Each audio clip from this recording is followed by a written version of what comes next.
I'm going to talk about using visuals for comprehension. So I had a student and he can decode very, very well. And I was looking at this book, Creepy Carrots, which is written by Aaron Reynolds, drawn by Peter Brown. And I wanted to make sure that he was actually comprehending because his decoding was way higher than his comprehension. So what I did is on BoardMaker, I created these. So we're looking at who and where questions. So you can see here, obviously, where is Jasper the rabbit? And then the student is going to read Jasper is on the, and then there's a choice of different places along the bottom. So what the student's going to do here is they're going to cut, then they're going to stick their answer in.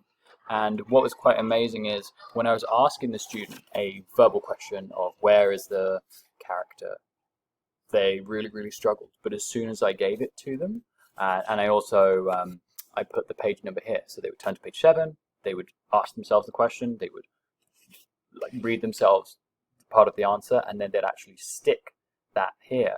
They were fully engaged and able to complete it independently.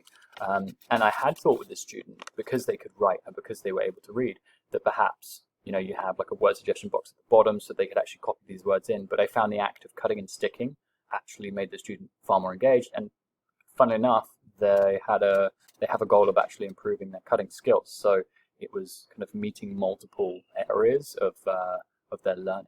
So just a really useful tip if ever someone's working on comprehension, and let's say WH questions is a big part of comprehension, and you could run through the WH of like where. So you could be like, where are we sitting? Where's the trees? Point.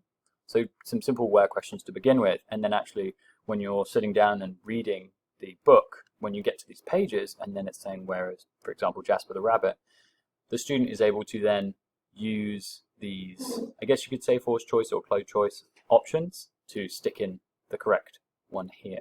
And the nice thing is once this template is made, it's very easy to change. Another thing that can be done as well is if there's someone working in the class with that student and you don't have the time necessarily to make one of these every single time, because it does take some time, you could always just print out a totally blank one of these. So it had page and then a blank space, and then it has a Q and then a blank space and a blank space here and just blank spaces.